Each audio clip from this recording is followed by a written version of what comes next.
guys, welcome back to my channel. This is Serial Gaming here, and today we're going to speed through all the 4 characters that are coming up next, including the LD only characters and the FR and BT characters, which is Yuri.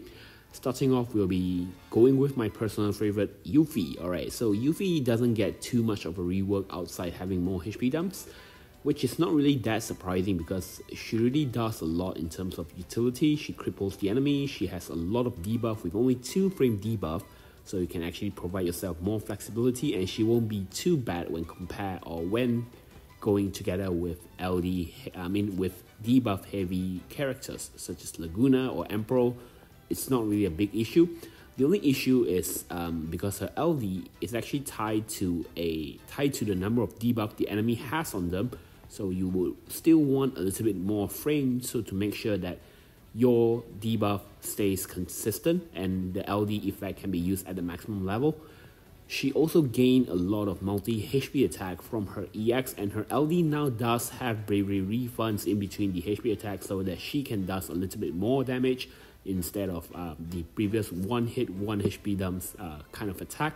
So yeah, I think it's a very nice multi HP attack, especially if you're going for the supercharger strat that we recently play a lot, like Sid and the others. The interesting part is actually she's from Final Fantasy VII, and then we have characters like Sid and the characters like Barret who does a lot of multi-hits in their LD attack, for example. So it's rather coincidence, I guess, that they all come from the same game, but yeah, nonetheless.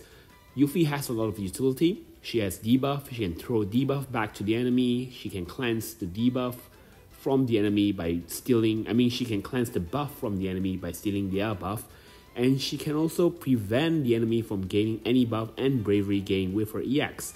And of course, if you like to play a strategy where it includes attack down, you can actually use Yuffie alongside XDev, Vincent for example, to play, or Gabran, to actually play the kind of strategy where the enemy is not going to hit a lot of damage. But the only problem in this era is, since we're going on FR, I would say it's not very common for us to bring a stats crippling unit. So it's kind of really the problem with FR really, because right now everyone is just charging up your FR gauge and then just go ham with a damage dealer or go ham with a counter. So yeah, I think this part is really sad about Yuffie. But nonetheless, moving on, we have Eald'Narche. So Eald'Narche actually gained a BT+, which really still doesn't cover much of his utility. His BT effect, if you remember using him, actually allows him to not reduce his own inflicted debuff on the enemy when the enemy takes turn. So this is good in the sense where Eald'Narche can keep his terror debuff so that the enemy can consistently not getting any action going, especially if they're targeting Eald'Narche himself. So yeah, I think his BT effect is not that bad, but the problem is with the BT+, all it does is increase the party HP damage up and increase the party HP damage bonus, cap up. So I guess it's just a regular Aurabot kind of upgrade, but yeah, it's not too big. And Eald'Narche definitely did not get too much in terms of his rework. He get a little bit more damage, but there's no changes to his HP attack, which is also one of the common buttons that he will use. So no changes to that. It's just really sad. His damage is just so mediocre in that sense, because unless you want to finish off, you can finish off the stage as fast as possible, because by doing so, if you're going to spam his skill 1 and skill 2, it means that Eald'Narche will be sacrificing his own longevity, which is not a lot. So nonetheless, he's probably the worst character among all these 4 characters that are released with their rework. So the banner itself, sadly, I'm just going to say this is very, very low priority banner. There's no reason to really go for this banner unless you're a huge fan of these 2 characters. Like, I already have Yuffie and everything, so it's a good upgrade for me nonetheless. But if you don't have her, you can easily skip her. She has her utility, but it can be replaceable since she has a wide range of utility in fact, but you just need one of them, for example, then you can just replace her with other characters. The only character that is really good in this banner, to be honest, is going to be Radius LD, because that is the call that is actually really useful in a lot of situations, much like Raijin's LD call. But Radius is coming up later down the line with her FR, and I suggest going for that instead of going for this banner. So yeah. Anyway, moving on, we'll be going into Gladiolus. Gladiolus might be the best character among all these 4 release characters. His LD right now can be extended at a very, very long turn count. With his rework, he gains 1 additional usage of his LD, and every time he uses LD, he grants himself 8 turns of his own LD buff, which is a lot, really, because he's immune to all bravery and HP attack, go figure, for 8 consecutive turns. So Gladiolus, if you remove his speed buff, this can last a very, very long time. In fact, the entire match, you don't have to worry about him taking any damage. He also gained the buff right at quest start right now, a total up to 6 turns. So yeah, I say Gladiolus is really, really strong. I don't think anyone can deny that. He's almost like a upgraded Auron, to be honest, because Auron, while he does have the same amount of HP dumps on the counter, but the fact that Gladiolus provide full protection for himself is just insane. You don't have to worry of him dying himself, although he doesn't heal himself, but to be honest, he doesn't really need to. I think the only problem with Gladiolus is that, much like Auron, he doesn't have any AoE attack protection except from the HP damage resist up for the entire party. So if you want to heal your party up, you can't exactly rely on Gladiolus counter to heal it. So you have to let your party member get turns and everything. But yeah, I think that's the only issue that Gladiolus have, which is not really a huge deal as well, because that is part of playing the game. You just need to rely on other source of healing mechanism, and it's not hard to. You can go on calls or even Alexander summon. But yeah, Gladiolus is definitely a stronger version right now with his upgrade and everything. He can hit really hard on turn and especially off turn. So yeah, very strong unit to add into your off turn strategy counter or off turn strategy roster. Yeah. Moving on next, we'll have Yuri. Alright, Yuri is getting his FR and BT in this banner, but to be honest, he's one of the characters that I don't see him being really, really good despite having the most upgrade that he gets in this current banner. Alright, so we'll start off with talking about the utility of Yuri's already have kit. So he's a damage dealer, he deals holy attack, and he can actually deal a very decent amount of HP dumps with his rework. I think a whoop ass of 7 HP dumps right now on his LD. Okay, so the BT from Yuri is that all the enemies will have a 100% hit rate down, meaning that you can gain 100% evasion or some sort. And it provides the party a standard bravery damage up, HP damage up, and bravery damage cap, as well as HP damage cap up.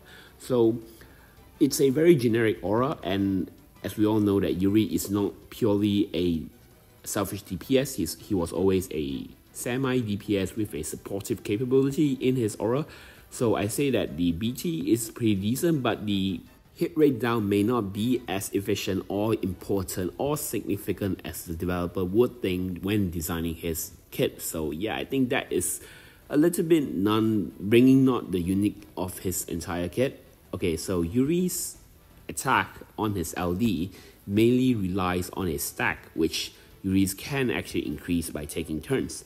The problem is when using his strongest attack comes from having him triggering the trap attack manually, and the good thing is it now provides an instant turn rate when he triggers the attack manually, so that part you can actually capitalize it, but you have to bring it up to 4 stacks or above to actually have the maximum damage. And for Yuri to bring up the stacks, he has to get turns, so Yuri doesn't actually have a very fast turn rate, nor does he has any instant turn rate skills beside triggering the trap manually. So that part is actually quite sucks for Yuri, to be honest. He needs units like Lunafreya to actually give him a lot of turns so that he can trigger the trap as often as possible and bring up the stacks. However, Yuri's FR is actually the beginning of an era where we can see a lot of units actually relies on them taking turns for the FR HP damage bonus condition to be increased. In this case, you can see that Yuri needs to take a turn to deal additional 20% for the entire FR HP damage condition. And Yuri actually does trigger the condition off turn as well, but the sad part is the off turn from him when the enemy finish their turns is not dealing a huge amount of damage as compared to triggering the trap manually. So I highly not recommend going for that particular playstyle unless you just want to try out a different way of using him. Nonetheless, I believe Yuri heavily excel in on-turn damage, and the weird part about his BT effect is that he has that hit rate down by 100%, which I mentioned before. So it doesn't really capitalize well with his on-turn playstyle. Yeah, so that's why I say it's a little bit weird here and there. But anyway, Yuri, the best way to actually capitalize Yuri's own damage is to play him with Lunafreya to give him more turns, and then another follow-up character or link attacker such as Kane, Yang, Cisne, for example, so that they can be abused to provide Yuri additional damage during his BT phase. So yeah, you just want to make sure that the enemy, if for example you have 3 or 4 enemies, or even something, 2 or 3 enemies, and then you want to make sure both of them are at 5 stacks. And then when going into Yuri's BT, you want to actually press the bravery button, which can manually trigger the trap. So you can trigger them one by one instead of having to remove them completely with 2 characters. So having more enemies actually allows Yuri to be more consistent in triggering his trap. So yeah, he's definitely he's definitely better if you run him in a multi-enemy stages instead of a single target enemy, although he does excel a little bit, especially if you're skipping Tifa in the upcoming Brother Spiritus. So yeah, I think the banner itself definitely have some good qualities in it, but I just think that it comes at a very unfortunate timing, much like Vincent coming in just before the FR era. Yuri's is not bad, it's just the upcoming banner, the upcoming character that comes after him is really, really strong and definitely brings a whole new power crap. So yeah, I think he's still decent. He still can be used widely for a while, but he's just coming at a very unfortunate timing as compared to the character that is released after him. They are just way too strong as comparatively, yeah. So yeah, personally, a skip for me in my main, but I definitely want to give him another go on my alternate account. It's weird to play him without his BT. Don't even try it. I tried it before and it doesn't work out for me. So yeah, that concludes my explanation on this characters. What is your plan on the banner? Let me know down in the comments below, and I'll see you guys in the next video. Cheers, guys.